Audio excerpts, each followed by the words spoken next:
Garrett, welcome to Curated Questions. Hey, Ken, thanks for having me here. Absolutely. Always like to start at the same spot with folks, and that is to ask the question, when did you first understand the power of questions? Yeah, it's a great question. Uh, a couple stories come to mind, and I'm trying to remember which one came first. Because I don't think I realized it at the time. It's only now looking back, but it like planted a seed at that moment, right?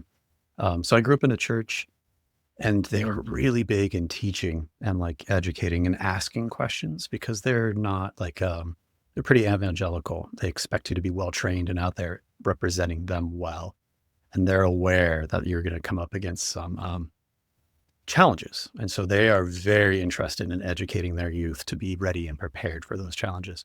But one of the stories that they shared in Sunday school was the story of Adam and Eve. And this idea that God came down and he said, hey, you can eat of any fruit in the garden, but not that fruit. And in the way they tell that story, they talk about the serpent and the imagery of that coming through and asking Eve, did God really say that? Did he really say that to you, that you could eat any of them except this one? Are you sure that that's what he said? And they actually think that asking that question is what led to the original sin. And so in their mind, questioning authority was actually what causes the original sin.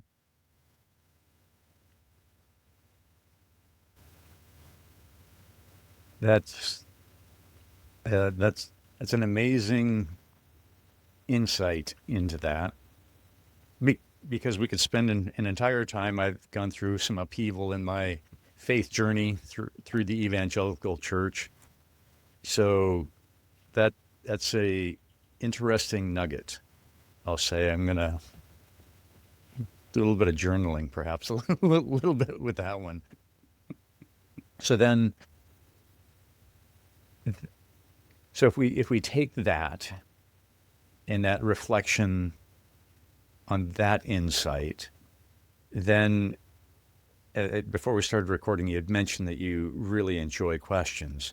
So how did that journey go from really don't bother asking questions because that's a challenge to authority, to embracing questions, and then now I know through your practice that questions are a huge part of this. So it seems to me that you've definitely got a journey that you've got with questions. So how did that, what was the next step on that journey? Yeah, I think the interesting part about that story now, thinking about it, right, is that it does two things. One, it shows the power of questions. It shows, oh, if we take that story as true, it shows how powerful a question is. In fact, they think it led to the entire experience that we're having now of, Adam and Eve being kicked out of the garden. And so that's interesting because it shows that this is a very powerful tool and can be wielded to great effect. But then they also say, hey, watch out though, because questions lead to sin. Questions are the cause of sin.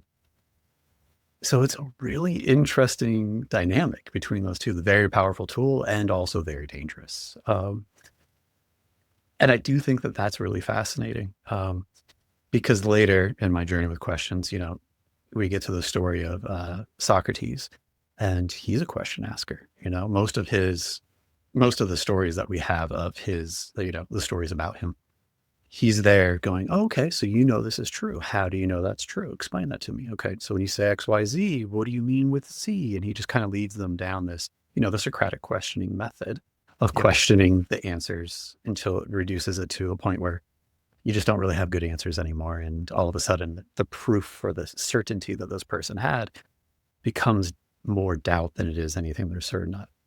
And he was sentenced to death. Like they gave him the hemlock. I mean, he could have escaped. He chose not to. He chose to honor the ruling of, his tribe at the time, drank the hemlock and died. In the story, I think it also shows in that same story, once again, like the power of questions, and then also the danger of doing that. It's so now there's that's probably between those two stories in my life, there's like essentially 10 years, let's see, 15 years Um, and that entire time, it's, as a kid, you're like, what is this? Why is the sky blue? What is grass green? How is this happening? What's going on? Why do you do that? Why are we not allowed to do this? Like, that's your job as a kid, is to ask questions and get answers and make sense of them. And then as you get older, it's your job to like ask questions about those answers and decide Mm. for yourself if like that's still true. Um, and I do think that value and the power is really important for people, and continues to be important their whole life.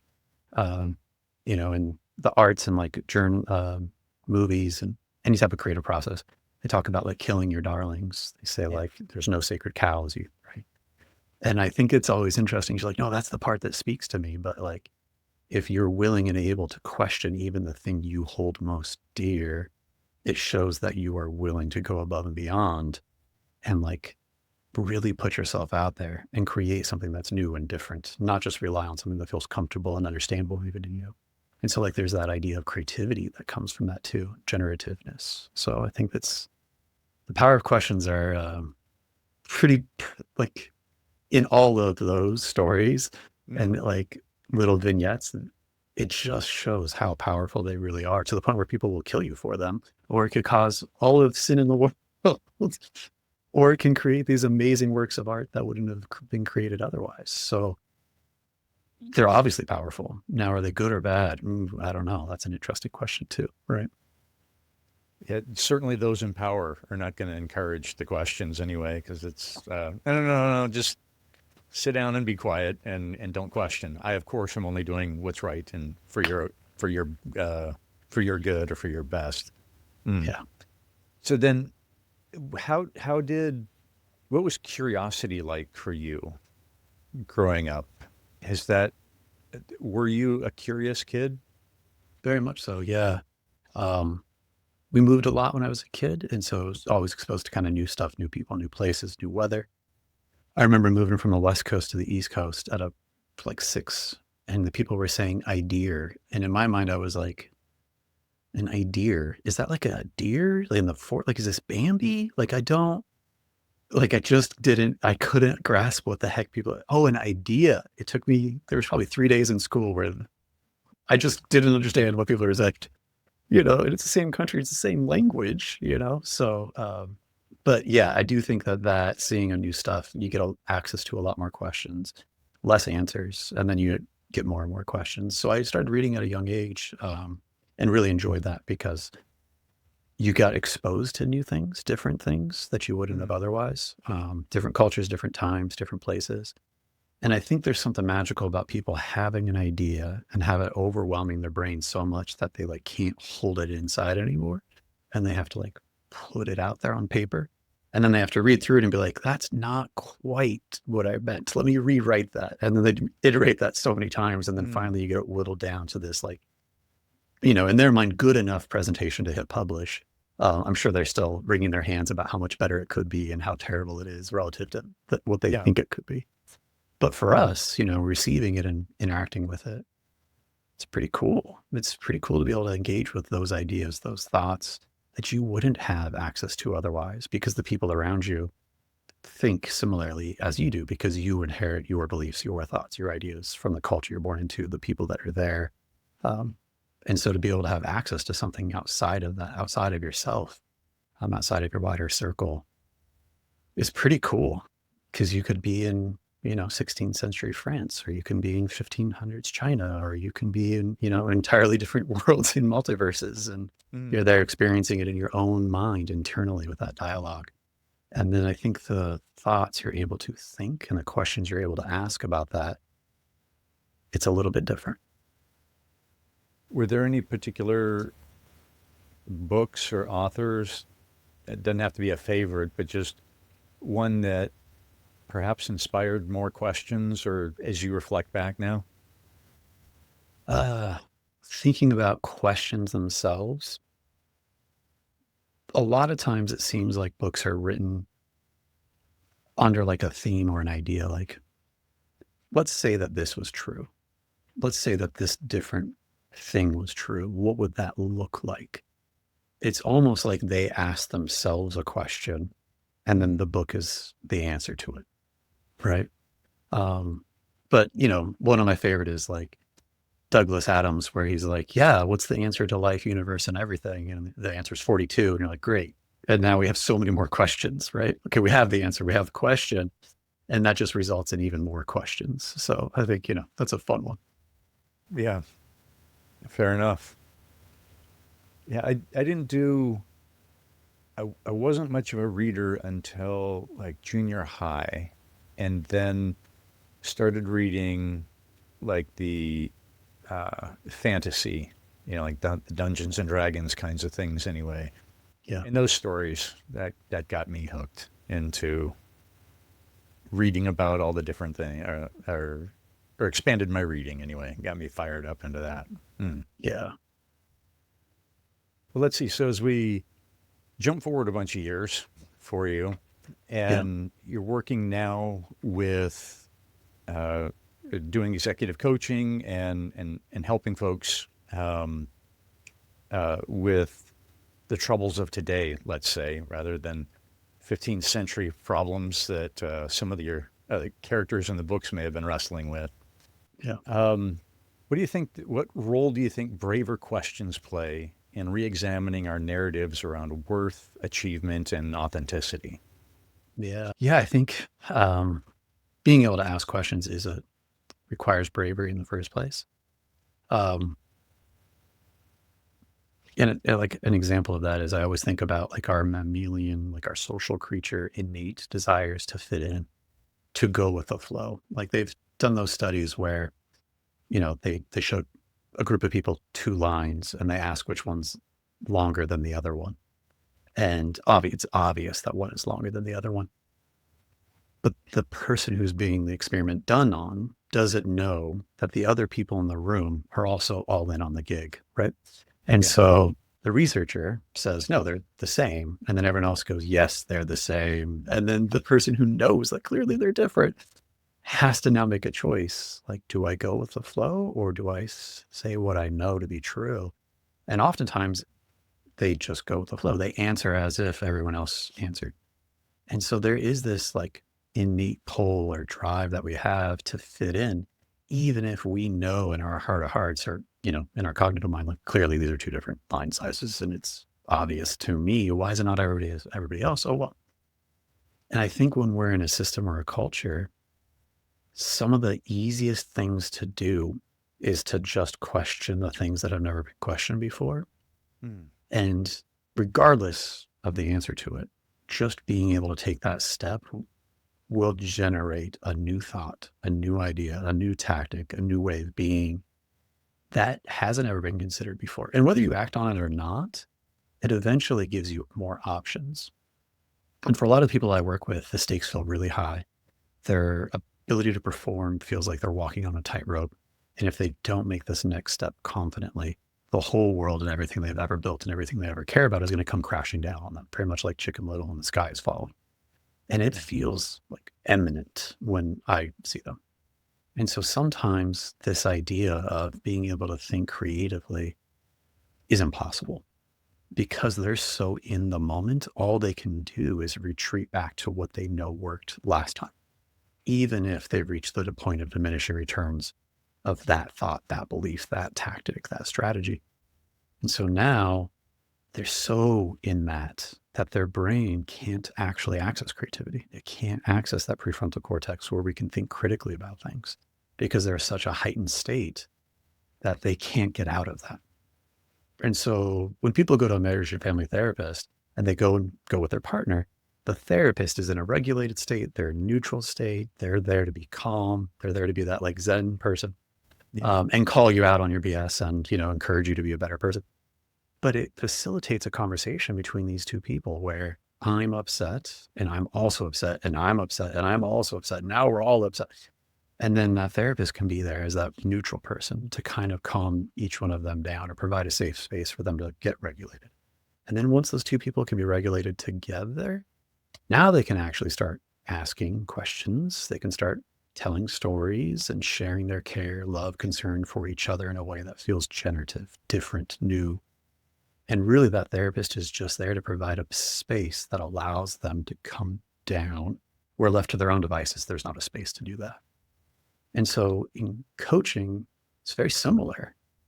If we try to go into problem solving mode by asking a bunch of questions right away, that isn't always generative because we're in that space where we're so wound up that the first thing we have to do is calm ourselves down. And I don't mean like stay calm, get calm. What do we? Because that is like using our cognitive mind, our logic, reason, willpower to try to overwhelm our body. And these people are so good at that. They've been doing that forever. It's kind of why they're in the situation in the first place, is because they've expended that skill so much. Yeah. That instead, what we try to do is go from the body up. Can we get this nervous system into like a more regulated state? Can we get back inside of your window of tolerance? And then once we're there, can we kind of create a rapport, some compassion for ourselves and others in the environment we're in, a sense of safety that if like we mess up, it's actually part of learning. We're not flying planes, we're not doing surgery, so we're allowed to make mistakes because that's actually how we change the process.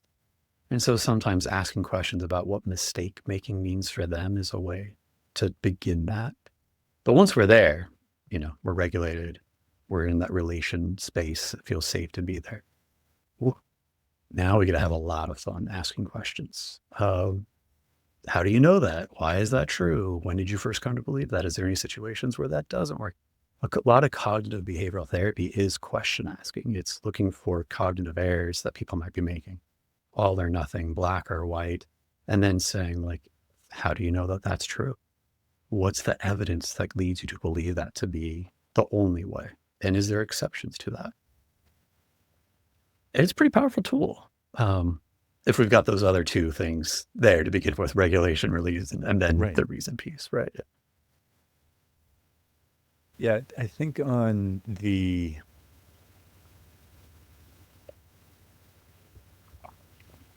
because I've been in the point where all the pressure's on. The answer has to be right. You got to execute on it, and yet there's no desire to back off on that because it's go time, and I just think about how narrow the focus comes, and it's just like, no, I got to execute on this. So to be able to create that space, so there's I would say a level of trust and faith that comes with the willingness to accept the creation of that space, right? Because if I'm the one that's all, if my life is tied up in a really tight ball, and then it's coming to yourself and saying, all right, wait, we're actually going to create space to start to unravel this ball a little bit. That can absolutely be scary because there's uncertainty there, because the thing that's gotten me to where I am is all of my certainty. I'm sure about it. I know that this is how I'm going to do it. So yeah, starting to question a bunch of those foundational things is just very scary. I was talking with somebody earlier today, and I'm going to do some writing on this, of just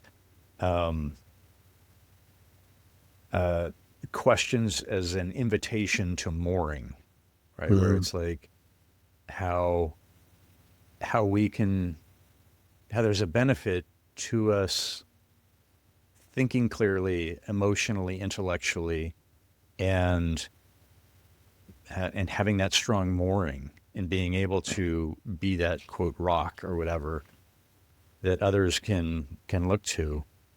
But there's a process to getting there, where, to, as your point, asking these questions and just continuing to drive down, and then recognizing we're not going to get 50 questions into the Socratic method and be all good. On any given topic, I may be able to go 5 questions or 10 or 15, but I know at the end I'm gonna be exasperated.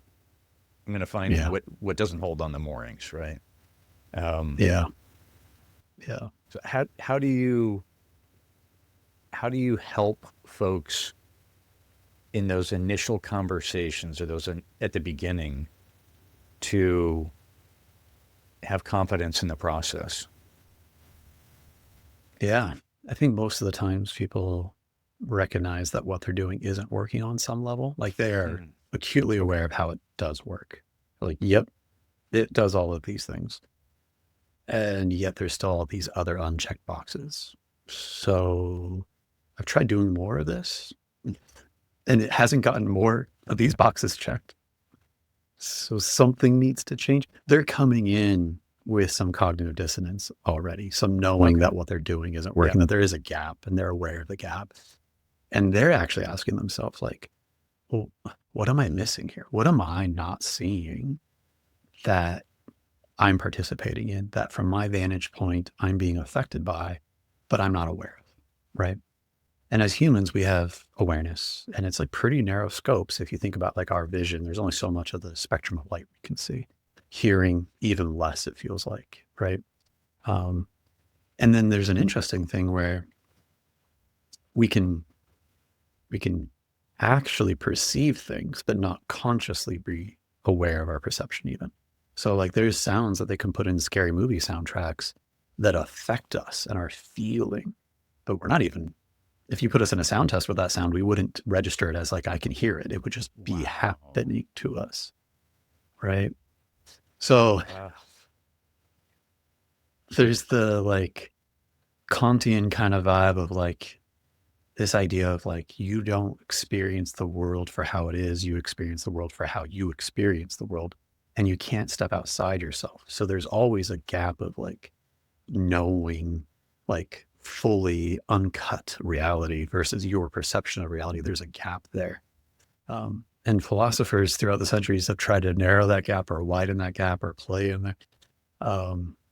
And it's really interesting and intellectually stimulating for me, but not necessarily the most helpful thing sometimes for people when they're in the mode of it.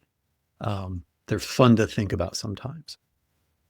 But the idea of figuring out, okay, if I have a gap and I'm being affected by it and what I'm doing is working, but it's also not, okay, they're primed to come in for that and like figure out what are some things I'm not aware of. And yet they're still the expert in their own experience. I don't know what's going on for them. I'm not them, right? I'm not in their life. I'm not in their work. I'm not in their relationships. I only know what they share. And so leaning on their expertise and stepping in and being like, okay, you say this, and what I hear is this. Am I missing something? And even in that, we're like reflective question, which is just a very simple, you're saying this, I'm hearing this, what am I missing? When they go to answer that, that depth, that second layer, that third layer sometimes is enough to give them the insight, the context to create a more meaningful way of representing that in themselves. There's a language is really interesting, right? That thinks like sometimes the thoughts we're able to think depends upon the language we are learn at a young age and the culture that that language is embedded in and the experiences of it, right?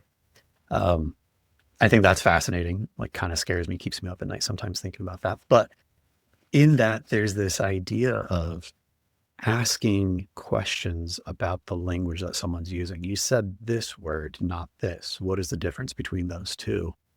And even that question for some people is enough to be able to elicit a response from a knowing that they've had, but they haven't been able to articulate. And in articulating it, all of a sudden it becomes aware and clear to them and gives them enough of that wiggle room, like you mentioned in that tight ball, to eventually be able to tug on some of those pieces and have it unravel a little bit in a more productive way. Later in the month, I'm going to have a conversation with someone from Japan, and I'm really excited about this. Would be just a common discussion that I want to have with anyone that speaks different languages, to your point. Right.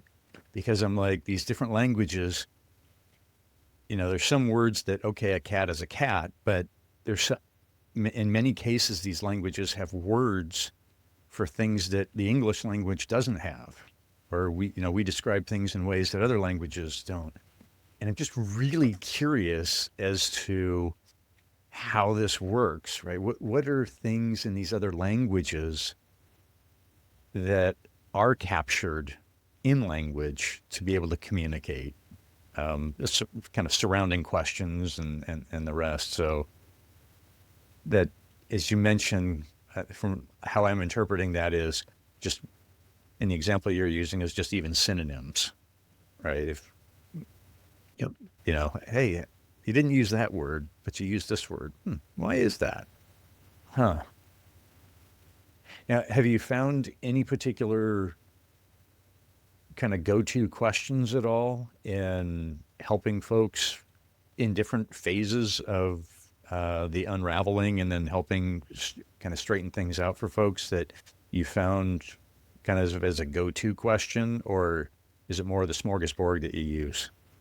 Yeah. I always think of like questions as like, people use the term or turn a phrase like magic bullet, right? Like, oh, the magic bullet. Yeah. Yeah. And I'm like, yeah, I don't believe in magic bullets or bullets. Maybe there's bullets, right? But like quiver, arrows in a quiver, like you pull it out. And no, no, no. Um, yeah, all of those are like really violent analogies in the way Yes. they're there. It's right. Welcome to America. Yeah. Yeah.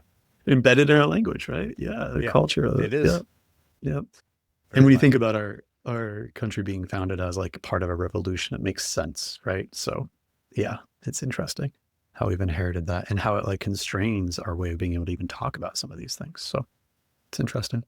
Um, but some of the questions that I feel like seem to open up that like ball and make it just a little bit more roomy or a little bit comfier is bringing in a sense of safety into those questions. So, hey, you're experiencing XYZ, and this is what it feels like to you. Have you ever felt like that before? Okay. Mm. So, what is similar or different about the situation you're in now that you were when you felt that before? Okay. And what did you do then that got you out of that scenario? Um, and sometimes, like, that's an appreciative inquiry kind of line of reasoning or logic. And it takes people back to a place where they felt similar, overwhelmed, sky's falling, we're not okay, something needs to change, and I don't know what. And then it also reminds them that they did it. They got out of that. They Yeah. did change. Um, they are different. And it kind of reminds them, like, oh crap, I can do hard things. Like, okay, there's a little bit more hope that comes along for it. Mm. And then along with it too, there's some sneaky insights in there because they're the expert in their own experience. What worked for you then? Maybe it's not going to be the same thing. It's not the same strategy, same solution, but the way they went about doing it might be similar, might be helpful now. And then even then, like what other resources did they have then that worked, that were important for them? That I think is interesting too, because sometimes when the sky is falling, it's because we don't feel safe enough to take that next step. And if we don't take that next step, the sky is falling. We can't step back. We can't step forward. It feels like no matter what we do, we're in trouble. And that's like a dangerous position to be in. So sometimes people talk about that growth zone and the safety zone being at odds with each other. And like growing out of that comfort zone is the important part that people talk about. But really, if we can just expand that safety zone to include the safety zone, the comfort zone, and the growth zone, it makes it much easier to make that journey. So asking them what made them feel safe, or what did they need to feel like they could step forward, no matter what it is. I appreciate that imagery of expanding that safety zone over those other zones. This, as you're talking there, it just reminds me of, it's like how much our desire for safety, and this is me too. This is, I'm not, saying I'm different. It's the how much our need for safety drives so much. I mean, at just so many different levels. It's like the safety thing really matters, and it needs to show up, or, to help us to be able to function. Because, yeah, it's just all over the place as far as all the tendrils, if you will, of where that need for safety goes. Yeah. Yep. I always see it in my favorite expression of that, like, is in kids with like attachment styles, where the more closely they feel that they can access reliably safe and secure parenting. When they're sick, tired, hungry, they got a bad diaper that they need changed, they're not feeling great in their body. When they can feel safe to go to a caregiver reliably, consistently enough that they know that that's waiting for 'em, then they're able to explore more, to take more risks, to go out and interact in new environments. And the bigger that base of safety is for them, the further they can go, the more adventures they can go on, the more experiences they have, the more risks they feel like they can take, because they know it's just a few steps back to safety. And I think that is proven. Like, there's a lot, it's not proven. It's a theory that's been well developed that people talk about. There's a lot of studies around. But I think a lot of times we have this myth that what makes innovation is risk, is like rock in a hard place. Necessity is the mother of all invention, kind of thing. And we envision this person who's like, I got to sink or swim. So I'm not saving anything from the trip back. So I'm going to swim in, if I have a heart attack, oh, well, if I arrive, oh, well, it is what it is.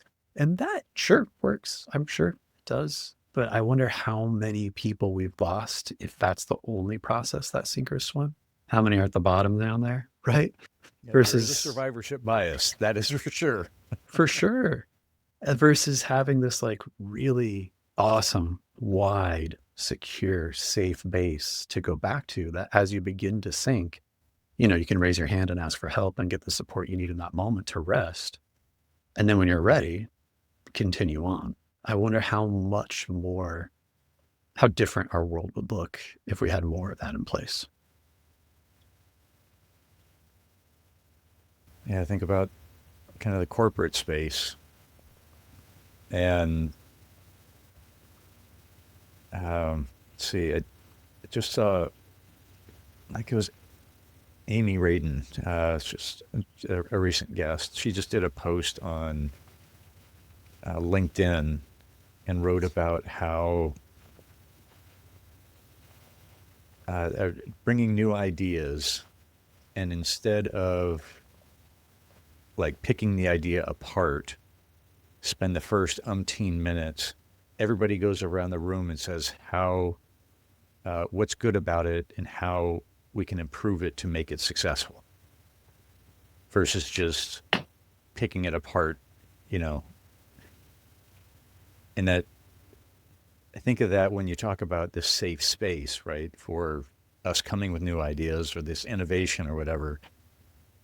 Seems to me that new concept there, that way that Amy was talking about, that's going to get you more of what's new for the innovation anyway, for the company and everybody involved, rather than just killing the young little sapling of an idea and pounding on it. So Yeah. building that safe, or building a broader safe space. Yep. Everything's going to be better. Now, is that kind of one of your primary roles then, as you're starting out and talking with folks, is just creating that safest space? And keep having all these like war pictures come to mind and trying to use the language that I'm using here. I'm like, the beachhead and all this stuff. And I'm like, come on. Yeah. But yeah, is that expanding that safe space for people to work? Is that, I'm assuming that's a big piece of the first little bit as you're engaging with folks. Is that about right? Yeah, absolutely. I would argue that like every therapeutic process isn't therapeutic if there's not that relationship there, right? So it's not about asking the right question at the right time, although that's part of it. It's also making sure you're present with that person in a way that feels comfortable for you, and by extension, or as an addition to that, them. And with that therapeutic relationship in mind, from that space, now we can do some other things. If that's not there, ooh, you're in trouble, right? Nothing's going to happen. right? Yeah. But that's true of doctors too. One of my favorite examples of that is anesthesiologists and surgeons. So sometimes you meet your surgeon before an operation. Sometimes the specialist that you see, it's the surgeon's surgeon that they call in just to do this one part of a more complicated surgery. You never even meet that person. But that bedside manner of the anesthesiologist, of the nurse, and if you do meet your surgeon actually seems to have an impact on outcomes for patients. The more caring, considerate, and kind you feel towards that professional, the better the surgical outcomes are, to the point in which insurance premiums for people that have a good bedside manner are less than they would be because they have less use of those insurance premiums and misuse of, those surgical outcomes. Wow. So that therapeutic relationship is very powerful.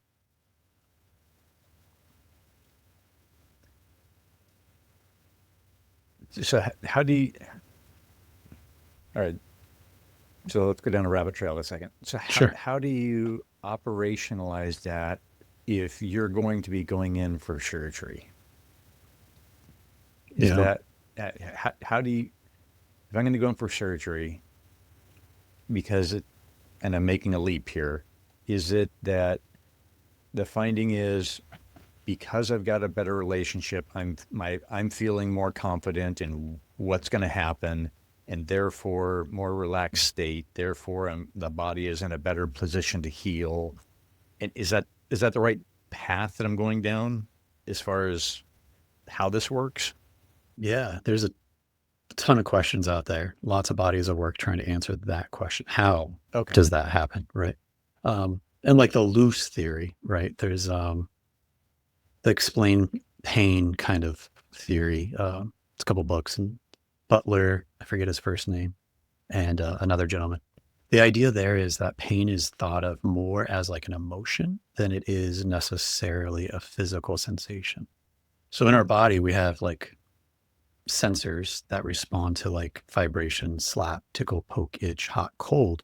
All of those things live in our skin. There's very specific individual mechanoreceptors for each one of those sensations that we feel. There's not one for pain. There is one for rapid change, and rapid change that feels safe versus rapid change that feels unsafe. And because it feels unsafe doesn't mean it's actually bad for us. It could be good for us. So that's where the contextual part of our brain comes in, where we synthesize, like Kant's saying, we don't have actual perception. We have a synthesized perception of our experience interpreted through those mechanoreceptors based upon our past experiences. And it compares and contrasts those things and goes, good, safe, not good, safe. And then pain is an output based upon that contextual thing there. And when we're in pain, it's hard to be us. It's to make us move, to get away, to escape pain, to take action, to get to a point of safety. And that takes energy and resources that might be diverted from healing. Wow. I'd never considered that on, so I'm looking forward to go doing some further learning on that, to think that there is not a pain receptor in and of itself. Yeah.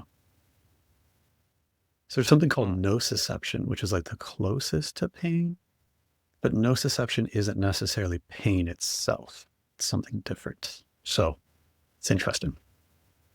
Huh. Yeah, because I mean, thinking about it, that if that was the case, it would be every cell would need to be coated with that, Yeah. such that it it's like, oh, the red flag goes up. That's the thing. Wow. Yeah. And so there's some There's got people to be that some don't Google feel. searching and Yeah. AI searching at this. You go, I'm gonna. Thanks. Now I know what I'll be doing at 2 o'clock in the morning. All right. Yeah. So for some listeners and for yourself, a couple of jumping off points for that, right? Is there are people that don't experience pain. They don't have the output from the brain that says this is dangerous. And so they don't feel pain. Then there's people that like they're wearing a construction boot and like they're on a job site and a nail goes through their boot and they're experiencing torturous, intense pain. And then later they get to the ER, they take the boot off and the nail went through between their toes. Mm. But the best their brain could predict is this is not okay. And then we've all been little kids where we're like seeing blood. It's not okay. We got a little owie, little scrape. Yeah. And we go home and hopefully have a loving, caring parent that you can share that injury with. And they look at it and then their reaction tells us what we should feel. If they're nervous, anxious, and overwhelmed by it, it feels more acutely painful for us and will in the future moving forward. If they're kind and loving and like caring and like, oh, what's going on? Oh, it's okay. We got it. No big deal. In the future, that same sensation will be encoded as less painful, less dangerous. So it's very malleable, this sense of pain. And if you want to look up like the rubber hand experiment where they like stroke your hand underneath a table as they stroke a rubber hand that you can see, it tricks your brain into believing that the rubber hand is yours just for a moment, just enough that if you smash the rubber hand with a hammer, your own hand hurts. Mm. Okay. Yeah, I have seen the rubber hand experiment, but yeah, all right. Now this is, like I say, I'll go spend some time just because now I'm super curious about it. So thank you. Yeah. So let's see. So let's talk a little bit about the non-sleep deep rest. I don't really have a smooth transition here, but I am curious about that. So first off, can you introduce what the top or what that or define what that is, and then we can start to experience that a little bit. And where I'm going with that, obviously, is how can questions make that even more effective that we currently know? Yeah. So non-sleep deep rest is a natural state that our body goes through. It's a normal process. It happens on your way to sleep. It happens on your way of waking up from sleep. A lot of people practice mindfulness or a meditation practice or prayer. And often that is a version or can be a version of non-sleep deep rest. There's a lot of traditions that we've inherited that give us like a sense of calm and comfort in our life, that a lot of religions and cultural artifacts like have these practices built into them. And then now we live in a world with like more science. So we can be like, oh, that's cool. That's a practice. Okay. What actually happens when we do that practice? Okay, let's do all these tests. Let's ask all these interesting questions, create these hypotheses, and then we get even more questions. But one of those practices seems to be non-sleep deep rest. As humans, we need rest, we need sleep. And the more active we are, whether cognitively or physically, the more rest we need to be able to adapt to that. And so if we do this high performance and low recovery, eventually our performance declines to the point where we have to recover and then we can go and perform again. So if we don't make room for rest in our own life intentionally, it will happen incidentally, usually to be a flu, a cold, or eventually burnout. So if we're starting to be more intentional about our rest, we're like, man, I was really in it today. I prepped for that meeting or that presentation and I spent 7 hours just like in the zone, like you're talking about earlier, the blinders on, not thinking of anything else. I skipped all those meals. I didn't drink any water. It was just caffeine and the work. And I did it and good for me. If we can transition from that state back into a restful state, we can restore, we can recover, and then we can continue to perform again, right? Hopefully we get smarter, we do better work, we have that template we can build on so we can get more work done faster with less effort. Sometimes we don't always have the luxury of that. But oftentimes when we're in that state of focus, to be able to shift into it and then shift out of it is a process. And a lot of times we get stuck kind of in there. So you'll be laying there wired. Caffeine's even out of your system, but you're still wired, you're exhausted, and you can't shift down into that restorative state. And so non-sleep deep rest, the studies that are around it is if you can shift into that state, there's a lot of benefits. It's almost as if you slept. Some of the studies I've seen or claims I've seen about studies is that if you're able to get 3 minutes of that state, it's like you got a 20-minute nap. And sometimes a 20-minute nap, 30-minute nap is like a 90 minutes of sleep. And sometimes one 90-minute of sleep is enough to get you through the day, right? So if we were to make that big leap there, which I don't know if we can, but the idea would be 3 minutes of non-sleep deep rest could be as effective as 90 minutes of full sleep. I don't believe that's going to be true if we did apples to apples on that, but any type of restorative state we can get into will be more helpful. Yeah. So had read the stories of, I guess it was Edison, I think is who it was. He would go in, how I understand the story to be is that he would put a bunch of marbles in his hand and then go in, sit in his chair and just kind of doze off. And then when the marbles loosened, then he loosened his hands, marbles hit the floor. That was his signal to wake up. And out of that or it was attributed to many insights, breakthroughs, creativity. Is that a form of what this is, or is this something a little bit different than that? So in that one, he's switching states of consciousness, right? So he's going from like go, be, do, have to something different. So alpha, beta, theta, delta, Okay. gamma, kind of different brain states, oscillation of the way your mind's all moving together, different patterns, hertz. I am not a scientist, so cannot talk to you about the findings of those directly. I can point you in the direction of a lot of them. It's pretty fascinating. But yes, when he goes to drift off and that like ability to control his hand shuts down because he's going into that like closer to sleep and those marbles release, he's in a diffuse state of focus. So if he's thinking about that problem as he drifts off, now things kind of loosen up a little bit. Einstein's famous for talking about the power of imagination. He's also has a fun quote, which is there's no like a conclusion is where someone just got tired of thinking. They just reached the point of like, I'm tired. Like I need to go to sleep. I've thought about it too much. It's no longer productive. I'm exhausted. So we're going to leave it here. And I think in our culture, we talk a lot about overthinking. And I think overthinking is like a misnomer. I don't think we can overthink. There's so much to know. The more we know, like Socrates says, the more we're aware that we don't know. And the more we don't know, the more we're aware there's even more to know, right? It's like, oh, and then you have to be comfortable with that uncertainty and inability to, unless you're Faust and you want to go make a pact with the devil and then drive yourself insane. But Yeah. the idea there is that he is actually consciously thinking and he's overthinking now. He's reached the point where he can no longer continue. And in fact, the harder he continues to push with that line of inquiry, the less results he's getting from it. He's tapped out that mode of thought. So that's not the only one we have access to. Oh, wait a minute. We have lots of modes of thought. Okay, maybe we'll apply a different one. And so getting into a different physiological state creates different ways of thinking, just like different languages creates different words we can use and concepts we can use. Different states allow us to think differently about the same thing. So through this non-sleep deep rest, Sure. would we use that as a tool, let's say, to gain access to those things we were just talking about, the different brain states and such? Yeah, so can we use that as a tool for that?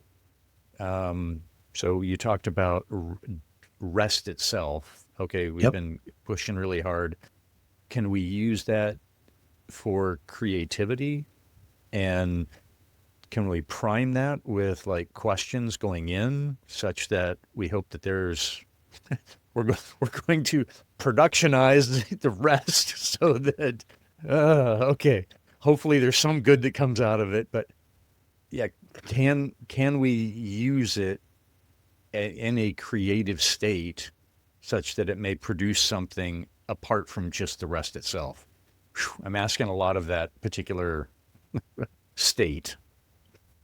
So if you've reached the point of diminishing returns, if you reached a conclusion that's not satisfying and you're tired of thinking and doing more of that thinking isn't helpful, you need a rest. And when you come back from that rest, you'll have more resources. So you'll be able to think more generatively about that thing you were working on. That just more rest is going to create more effective thinking. It's just going to make better thinking in the future because we need rest. It's a normal part of our thing.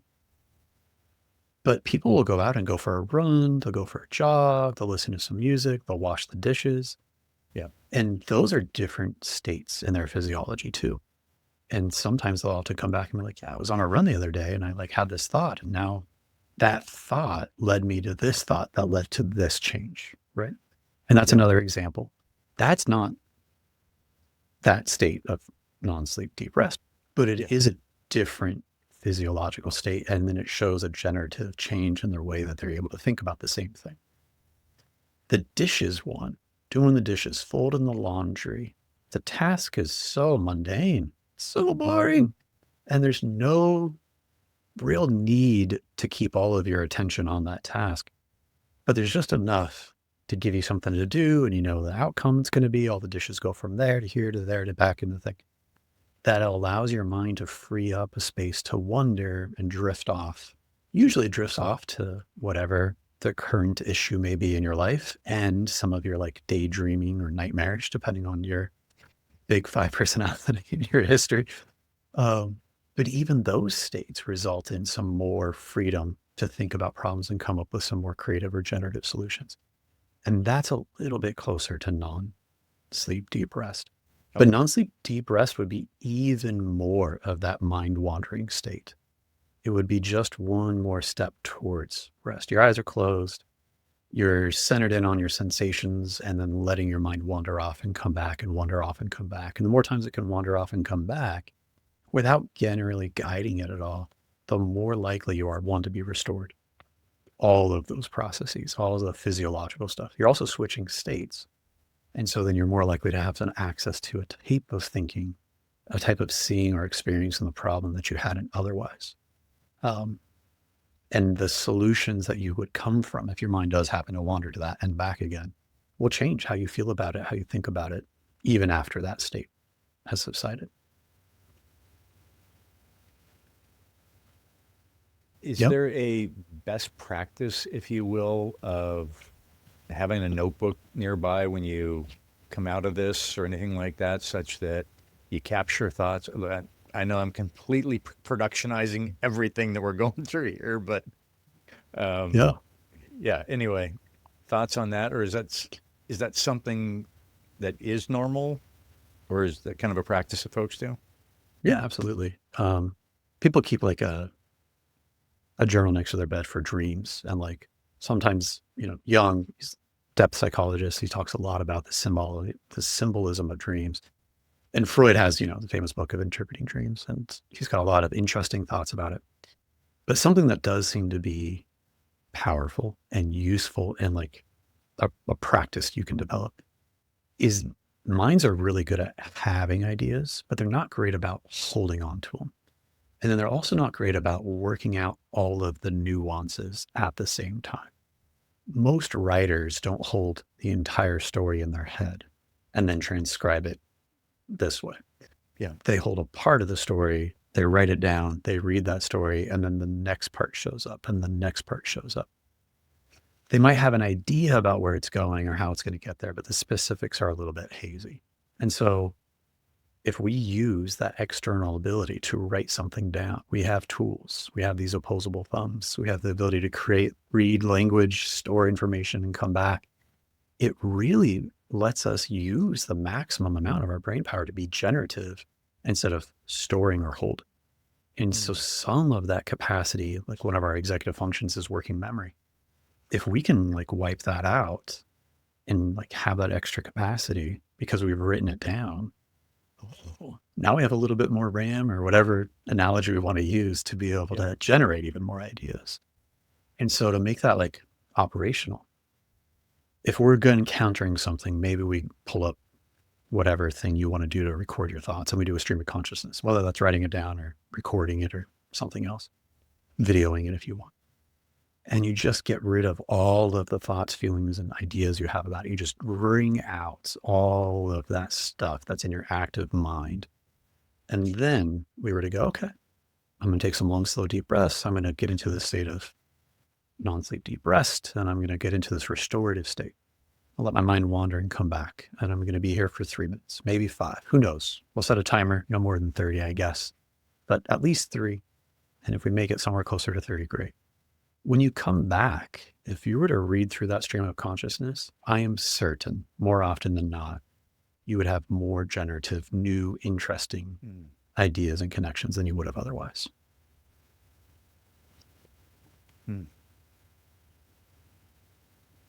So how have you, whether it's an example or just how have you seen this practice positively impact folks? Yeah. So a lot of people I work with, they're really good at turning up the soundtrack over the sounds or the sensations that their body's feeding them to slow down or rest. They're really skilled at being able to tune out the aches and pains of having a meat machine that you have to care for in the pursuit of getting something done, of this outcome. And so they're so good at it that by the time they do turn into those things, they're screaming really loud. Like the check engine light has been on, right? The oil is dry.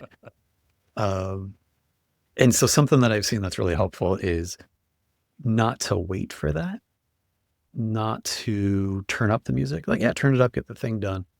But instead of going back to like nothing or to sleep, like using that non-sleep deep rest consistently throughout the day. Maybe it's 2 minutes in the morning, midday, afternoon. Maybe it's in a transition. You know, if you drive to work before you go in the office or before you get out of the car to come home.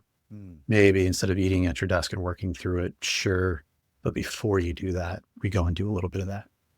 Maybe before we open our phone to check an email, we do a couple long, slow, deep breaths through that process, get into a different, relaxed physiological state.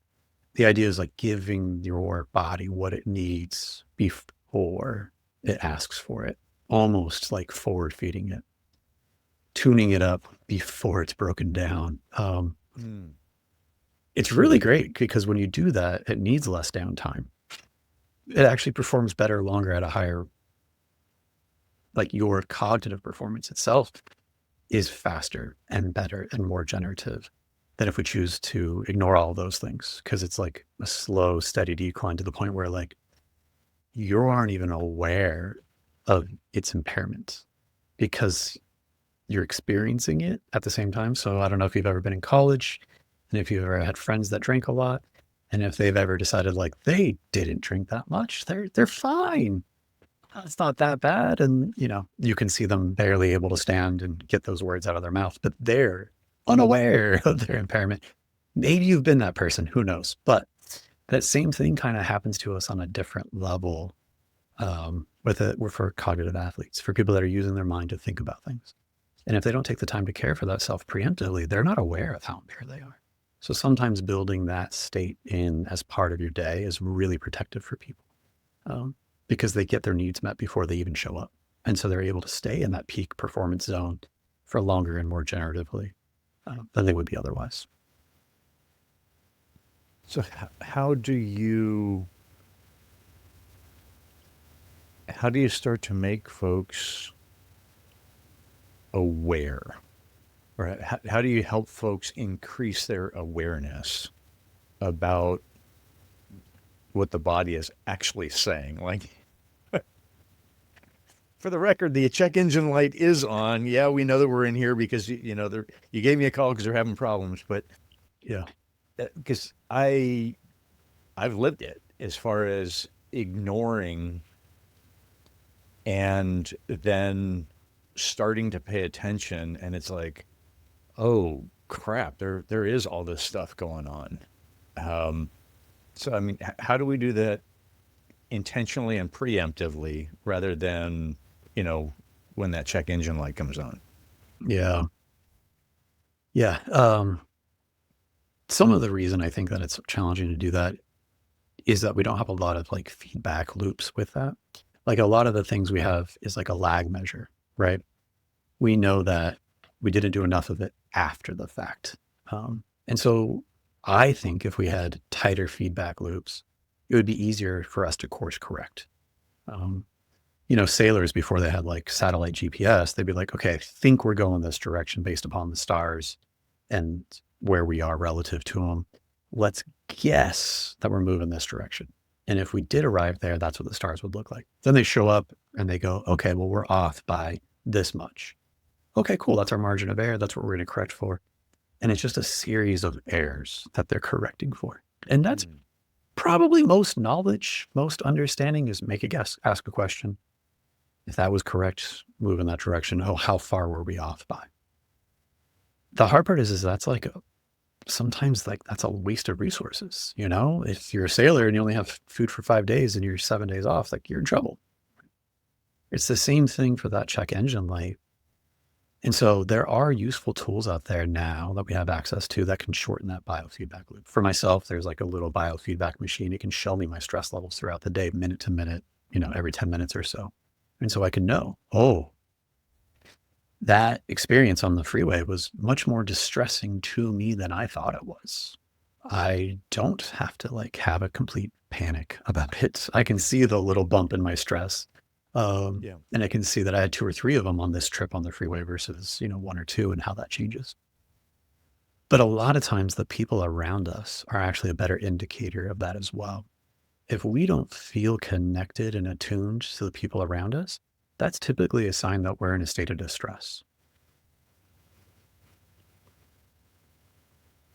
And how would you describe the attune to those around us? What does that look Yeah. like? So in burnout, one of the symptoms of it is cynicism. It's like, I always like to think of it as like eye rolling syndrome. Like, sure, okay, whatever, like that kind of feeling. Mm. So if you're feeling that, you're already in a state of burnout or a version of it. So like check engine lights on. But if you're sitting in that meeting and you're frustrated by the people around you, or you're not able to feel compassion for them or yourself, that's a sign that that check engine light's on. And it can change moment to moment. You could walk into that meeting and be like, yeah, excited to be here today. See what Steve and Joe and Jan are going to say. And this should be productive. And then halfway through, you're like, oh, this could have been an email, or whatever the thing is.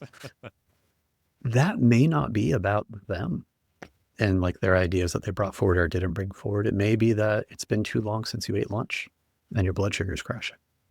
And it may be that the AC in that room is cranked up and you're chilly and you're a little frustrated. It may be that the seat in there is really uncomfortable. It may be that, Steve's wearing his like really heavy aftershave that day and like you just can't get away from that smell. And our sensory things are just as important as our food, our sleep, our water, are just as important as our feeling attuned to people and like comfortable in a relationship with them. So Mm. sometimes those other things are enough to know, man, Steve wears this aftershave every day. Today, I can't really handle it. Oh, that's not about Steve or his aftershaves. That's about me and something I got going on. Did I not get enough sleep last night? When was the last time I had some food or some protein? What's happening? So it can be as innocuous as that, but those are like the earlier signs. Those are the lead measures versus the lag measures for some of those symptoms.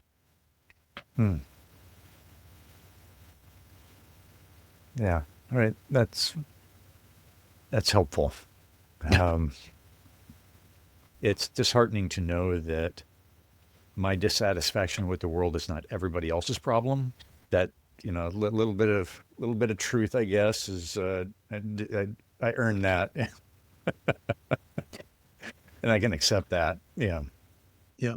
And so maybe a way to check is like compassion and gratitude. Some people roll their eyes at the idea of compassion and gratitude, and that's like a symptom that they've been in burnout for a very long time. Mm. Cynicism is like a very like strong component. It's one of the 4 feelings that show up with burnout. And if gratitude and compassion are present, it's hard to feel cynicism. So if it's hard for you to feel compassionate towards yourself or others, or it's hard for you to feel grateful for anything and everything, whatever that may be for you, it's a sign that we're in a distressed enough state that we're getting closer to that cynicism. Um, so that might be a nice way to check too. Mm. So it sounds like cynicism would be it'd be a helpful indicator to know what it looks like for each of us, such that we can be like, okay, maybe it's not the check engine light, but it's it's the indicator before that one comes on or something like that. And if It's we to change the oil light, right? Yeah. exactly. So if I can at least, and I'm making this up, if I can list off the the five most popular indications of cynicism, or what cynicism looks like in my world, that'd probably be a healthy place to be able to articulate and to go, oh yeah, this is how it generally shows up for me. Okay, great. Now I'm at least aware of that. Yep. So then as I'm going down that path, I'm like, oh, okay. Yeah. Now I can start asking some of those other questions about food, sleep, and hydration and the rest. Yeah. And there are self-assessment scales for self-compassion that have been pretty scientifically validated. So you can go through those. I think one, like the short version of it's like 12 questions you can ask yourself. And you can see, like, on a good day, well rested, well fed, in relationship, how easy is it for me to access self-compassion? And then you could ask those questions yourself later in the week. You could do that. Oh, dang, I went from a 6 out of 12 to 3. Crap. Things are, it's harder today than it was on Monday. What happened between the last 4 days that's led to this? It's an interesting way. Hmm. Now, I had read, I think there's probably an element of this, but I had read in the intro about masking. Hmm. So can you provide a little bit more of a definition for that, and we can explore or spend a little bit of time exploring that? Yeah. So masking's got a couple different connotations depending on the circle or the people we're talking about, right? So for some individuals, like, they grew up in a culture and they're like indigenous culture, the culture that they feel most comfortable themselves naturally and isn't the one that they have to operate in at work. So for some people, that could be because they have a different neurotype. So most commonly, that would be like ASD or ADHD. The way that they show up and process the world is different inherently, the way their brain operates on a neurodevelopmental level than the others that they interact with. And, you know, a lot of people are like, yeah, it took me 40 years to get diagnosed by a psychiatrist, but every 10-year-old I knew I was different right away. So at that young age, they've learned to operate socially, that it's effective for them to pretend or lean into the parts of themselves that don't necessarily feel the most authentic, but that carry the most social currency. And that when they can perform that social camouflage, that it's easier for them to operate with less effort for outcomes. But it's more effortful for them to maintain that performance, because now instead of doing whatever the task is, they're doing the task and carrying the mask. And so at the end of the day, it takes a much more effort for them that they may not have to begin with to get through the same day. So everyone has a hard day, but for those individuals going home, it's going to be even more rest and recovery that's required to get back to the same level of performance before. But we could use that for other different types of people too. So if you grow up in a culture and then the culture at work is very different than the one you grew up in, it's the same thing. There's also this idea that if I believe that I'm a no good, very bad person, if I don't think I'm worthy, lovable, capable, I will feel like an imposter. And in fact, the more I fake it till I make it, the more success I actually have, the more I feel like this success and my feeling don't match. My imposter syndrome grows bigger with my success. And so now I have this, like, all these accolades, but I don't have any of the feelings of those accolades of accomplishment that come along with it. So now I feel like I'm wearing that mask of an accomplished person when really inside I feel like this, no good, very bad person, none worthy, unlovable, uncaring, incapable, and that it's all a fraud, right? And then it's really challenging when you believe that to operate that way and you carry that mask of perfectionism, procrastination, imposter syndrome to kind of make up for that. That mask is kind of like this persona that you adopt. So people see that instead of you. And in all of those scenarios, if you get closer to people while you're wearing a mask, there ends up being this thing that happens where you have your own awareness of yourself. You have the awareness of your mask. and you have the awareness that the other person appreciates the mask but doesn't know the real you. So the closer you become with these people while you're wearing that mask, the more distant you actually feel from the people around you. Wow.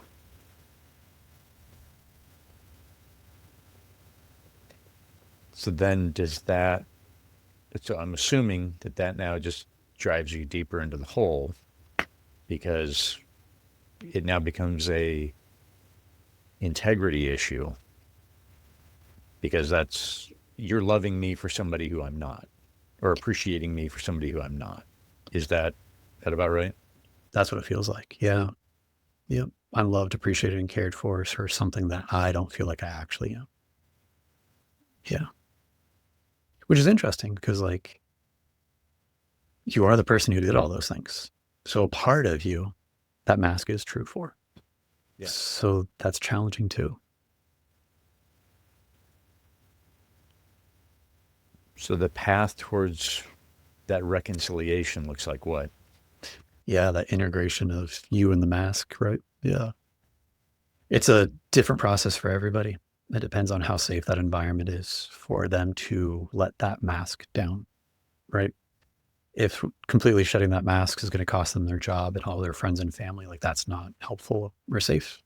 So we have very real responsibilities that we have to maintain. So it's looking for places where you don't have to put it on in the first place. Where's the safest place to put it down? How long can you keep it off for? How much of your authentic self can you bring into it? And so you can kind of integrate and blend those things over time. And it's different for everybody.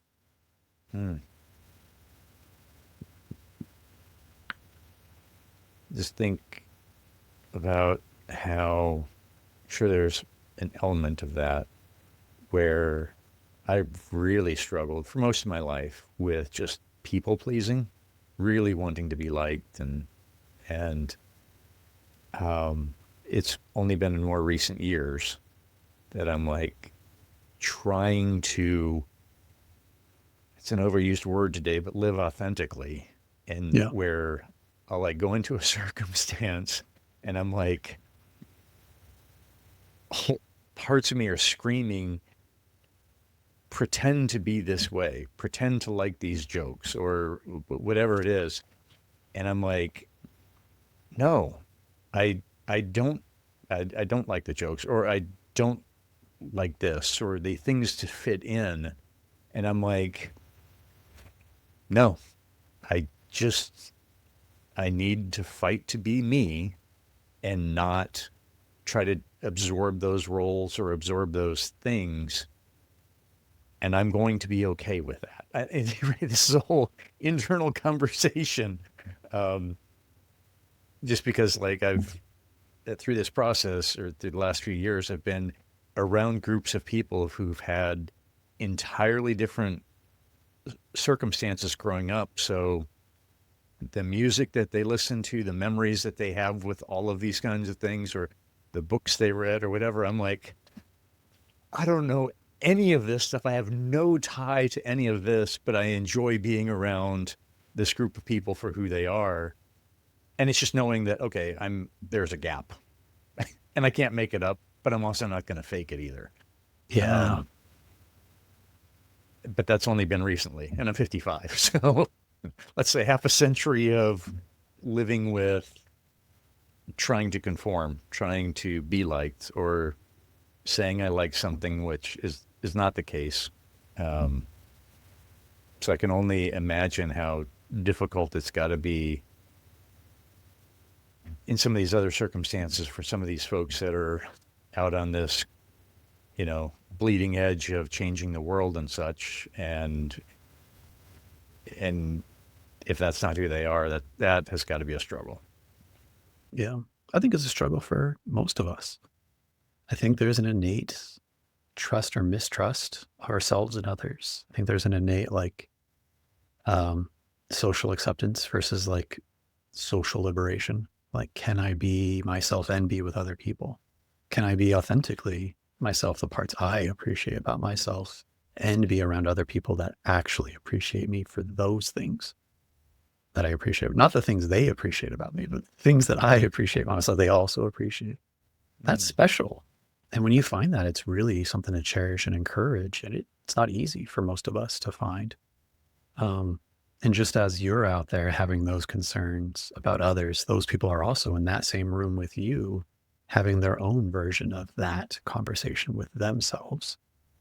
There's a room full of 10 people and I don't know anybody and I just want one of them to be my friend. I'm going to sit down and be like, man, I hope someone wants to be my friend. And they're all sitting there being like, man, this sucks. This is really awkward. I wish I had a friend here.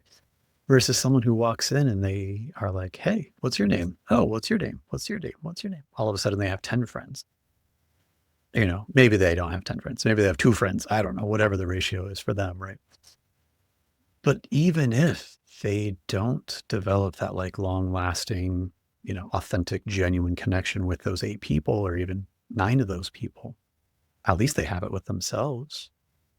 That's interesting. And they now feel a little bit more comfortable with these other people because they know like, oh, I'm not missing out on something, Hey, it's not for us. You're into that. I'm not into that. Cool. Live and let live kind of thing. Not for me. That's okay. I don't like chocolate milk. It gives me, not great on my stomach. You love it. Awesome. Yeah. But the fact that you're doing it now, to me, is actually indicative of the freedom and the chance that you have now to be able to do it. It actually shows that you have enough security, safety, and stability that you've worked hard to create for yourself, that now you can start seeing where those limitations, those things you felt like you had to do before, you don't have to do anymore. It's actually indicative of how challenging it was and how much work you've put in to be able to create that safety structure around you, that now you can start taking some more of those risks in a way that feels comfortable enough to get outside of that safety or that comfort zone, that you've worked hard enough to put those supports around you that now you can do it. You can do that work. And Jung thinks that like the first 40 years of your life are literally trying to figure out how to build that. And then the next 40 years are trying to figure out what you need to keep of it and what's worthless to you now and what's not helpful for other people either. So it sounds like you're right on the, maybe ahead of the curve even in some ways. Yeah, I've grown very, I'll just say content with, I have no problem being alone. Mm, And I'm like, yeah, but that clinging that I had earlier or in earlier years is gone. And so now, yeah, if I have no problem going out and having a beer by myself, if you will, and thinking, oh no, somebody's, you know, thinking that poor lonely sot. Um, yeah, I was telling my wife the other day, I was like, we're not planning on having another round of kids or anything like that, but I'm just like, man, I would parent so differently today than I did previously. And I'm like, I told the kids a lot when I was raising them. I'm like, you're going to spend a lot of time on a psychologist's couch as a result of having me as a father. Because I'm like, I know I just didn't get it right all the time, but yeah, this whole growing up thing and growing into ourselves and the like is not for the faint of heart. That's for sure. yeah, it's definitely a process. Lots of scars, mental, emotional, physical, for sure. But that's life, right? Yeah. Yeah, it's the good and the bad of it, right? Yeah. Yeah. There's a Da Vinci quote, read Renaissance man and all that. So it's easy to, have some admiration there for that. But it's like, look upon the eye of the sun, and like bask in the awe of that. And like, he's a man of science, so he understands the importance of it.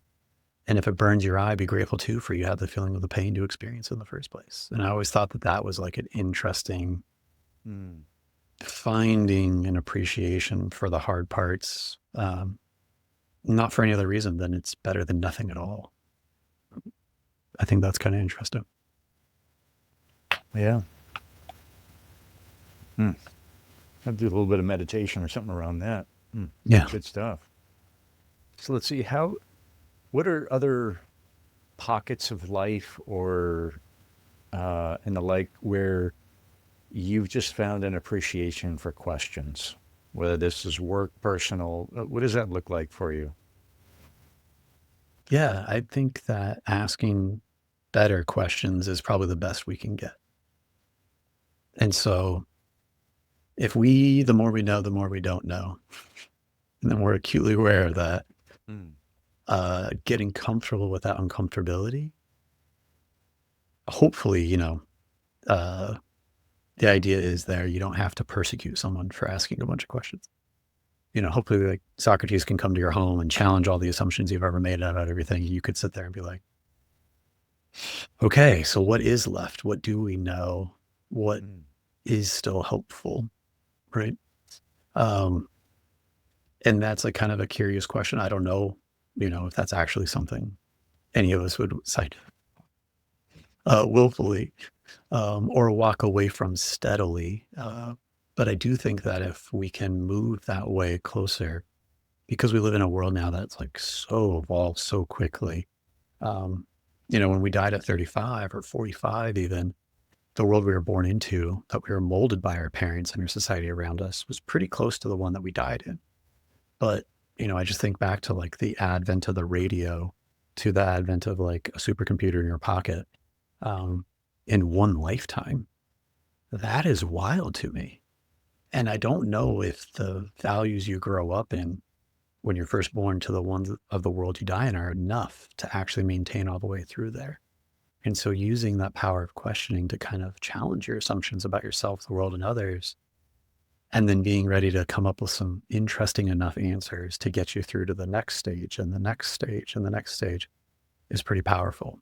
Because the shoes and clothes I wore when I was 4, my favorite jacket that I wore when I was 10, does not fit me now. And I can Yeah. think back fondly to how it was then. But if I'm still trying to fit into that thing now, one, it's not going to work. It's going to look silly if it does. But the world changes like that too so much now that I think some of our old beliefs need to be left, that we do have to update them. We do have to change. Otherwise, we're going to run into some like very challenging situations. It's going to be hard to find that gratitude and that compassion for self and others. And so I think the easiest way to do that is through questions. Well, how does this belief serve me? What part of this behavior is helpful and what part's harmful? Is there something that I could do differently that might get me more of the good and less of the bad? It's just kind of an interesting, simple question. But I think it could change every year, can change every month depending on, the stage of life you're in. But definitely every decade, every 10th birthday or 5th birthday for sure.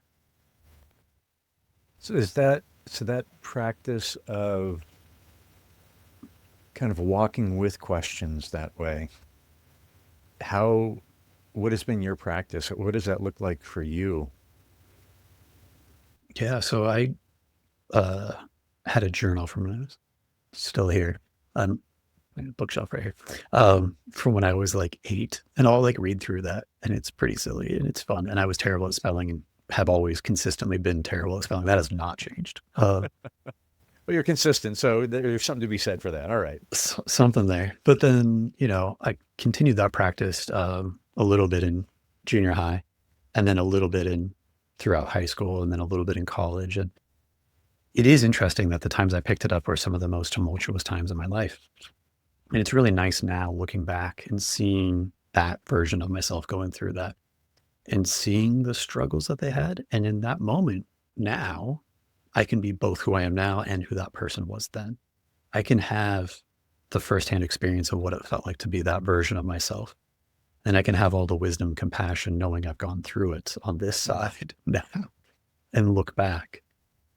And then that gives me hope for the future, for the current stuff that I'm going through in this moment, that the future me is out there, already reading that journal entry from today that I'm writing down, offering me that same compassion and gratitude for the work I'm doing now.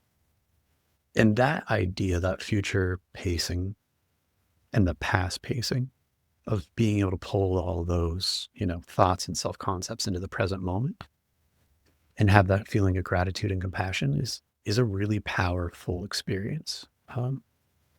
And you can do that a lot of different ways, but in a lot of the hypnotherapy practice that I use, that tool is often about that, pulling our conscious awareness to past events, offering our care, love, and support for a past version of ourselves, bringing their wonder and joy into the present, and imagining a future self, pulling all that in together in that mind already. I do appreciate that imagination of the future self looking back on the current self.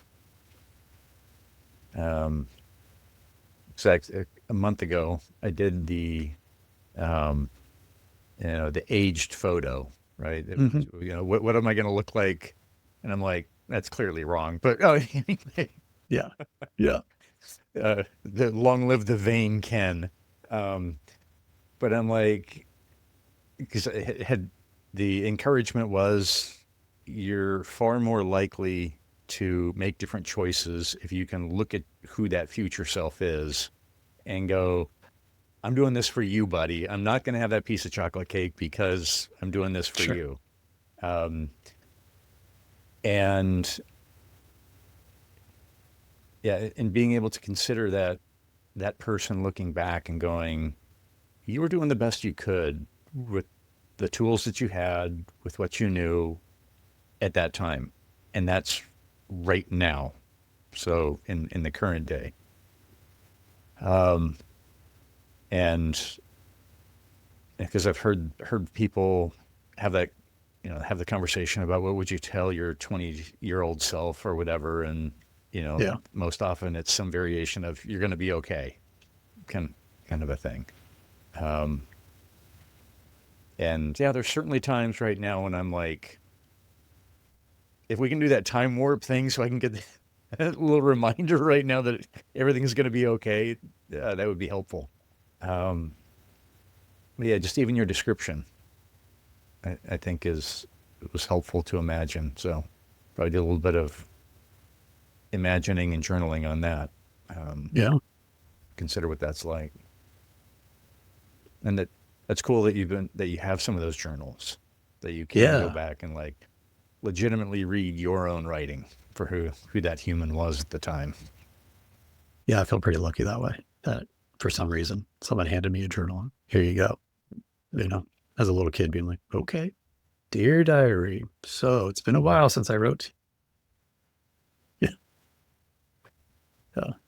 I came across some letters that I wrote to my mom from Navy boot camp in Mm, 1988.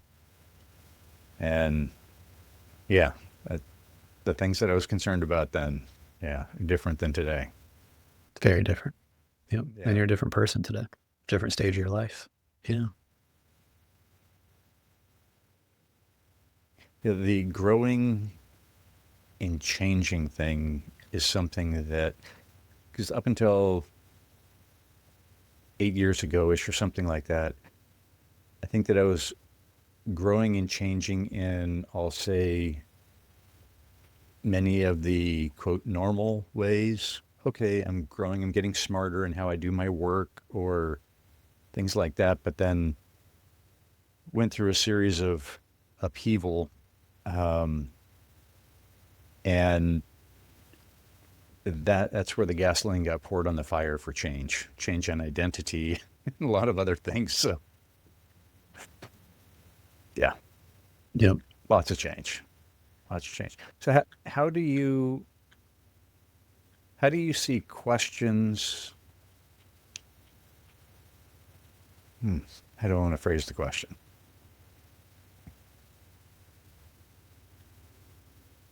How do you think that questions about identity?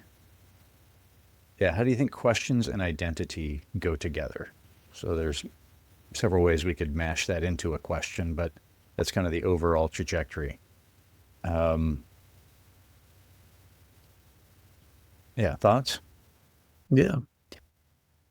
Identity is a weird thing because we like look at a picture of ourselves at like 4 or 8 or those letters to your mom at the Navy in 88. Right? And you're like, that's me. But then we can also say like, that's a child. That's like a a young adult. I am clearly not a child or a young adult. So like, how is that me, right? In what sense is that also me? In what sense am I also them? And we could look for consistency through that. And I think that's interesting. Like, what are the things that brought me joy in contentment at 5, 10, 15, 20, 25, 40, 50? Is there something that they all have in common? Oh, now we're like kind of looking at some values or strengths that have been like a core feature that even though when you burned it all up, those are the things that consistently would rise from those ashes, right? The phoenix of your values or your strengths. That's interesting. What also has changed? What was adaptive then and protective then? That's no longer adaptive or protective now. That's actually could be harmful or unhelpful for me, at least now at 55 versus 5. I think that's interesting too. And this idea of not getting overly attached to any one identity that we have. A lot of athletes get into that issue where they're an athlete and now they get injured. And so now they can't be an athlete anymore. So now who are they? And we have this existential crisis, right? Or if your whole life you thought you were going to be a parent and now for whatever reason, you're in a situation where it's not feasible for you to be a parent. Ooh, who am I now if I'm never able to be that thing I wanted to be that I planned on being my whole life? Or some people, they spend so much time in a career that that title becomes their entire identity. And then they transition into retirement and they don't have that identity anymore. Who am I without that? Oof. There's this book, The 5 Levels of Attachment, and it's by Don Miguel Ruiz Jr. And he talks about this idea of attachment and identity. And like he uses soccer as one of the examples, which I think is really fun. If you're a soccer fanatic, you go to a game, your team wins, you're ecstatic. You're high on life. If they lose, you're depressed until they win their next game. Oh, if that stops you showing up from being like a good colleague, a good partner to your, your significant other, a good parent, a good, like, if you get angry at the dog that week because your soccer team lost, like, that's a dangerous attachment. That is not healthy, right? Yeah. And he goes further. He uses the soccer example because it's kind of lighthearted and silly, but he's like, if you are, a religious zealot, if you're a fanatic, right, you can put yourself in the way of creating harm for others because of your religious fever for the belief at the expense of all other people. So when you believe you have a monopoly on truth, not just on the best soccer club, it gets even more dangerous, not just for yourself and for the people in your life, but for others as well. And so that question of identity, I think it's really important to be able to question your identity with integrity. What is similar between all the versions of you? What is different? Who are you if you're not these titles or these positions? And I think that's a healthy thing for us to all do. That identity thing has been an interesting journey and questions and poking at it. And yeah. Let's see, as we start to head towards wrapping up, I know that I was looking forward to this conversation, but I know you were looking forward to it as well. Are there any elements of questions that we hadn't touched on that there's still some nuggets to mine, you think? Yeah, I think a lot of people think why with a question mark is a full and complete sentence, and they're not wrong. I think that's a nice, fun way to get started. Like, oh, I want to do this. Why?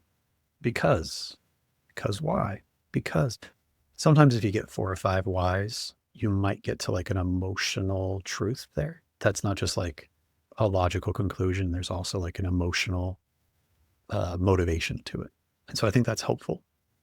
And then I also think you can get lost in that. It can lead to rumination at a certain point.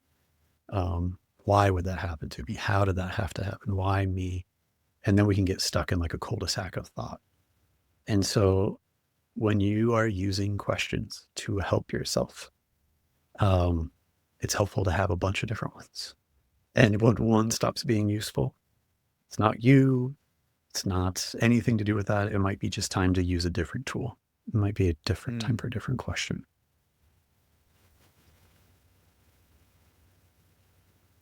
Yeah, getting stuck in a cul-de-sac. I appreciate that visual. I appreciate that visual as well. Let's see. So to kind of come very much to the present, Yeah. I like to ask folks what their right now question is. So this is something beyond what's for lunch, and then if I'm going to get married or who I'm going to get married to, and just kind of bringing it into the present time. So what is your right now question? What are the questions that you're working with today? Yeah. The idea of, is the myth that we've all been told that sacrificing in the pursuit of success is like required for it? Is that a myth? Can we question that myth? Can we instead turn that myth on its head and say, you know, sustainable success is actually built through your well being, not at its expense?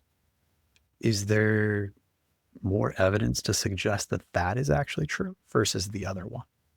And what are the beliefs, ideas, or experiences we have personally and professionally to make one of those conclusions? And which one feels more authentic or genuine in the long run? That's kind of the question that I've been working through with my clients, with the clinic, and with the interventions that we kind of go through. And is it more helpful or hurtful for them to believe one or the other?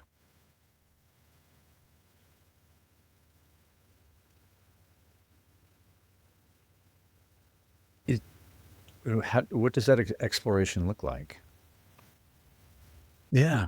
So if I believe that success requires sacrifice, what does that mean that I do this week? And if instead I choose to believe that success is a result of increasing my well being, what does that make my week look like? What's the same between those two beliefs? What's different? What different practices do I bring in depending on if I believe one or the other?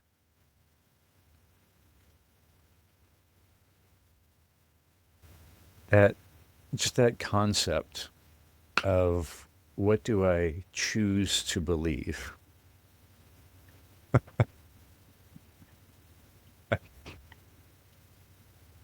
Wow. Yeah. There is a lot there. I mean, because if I think about,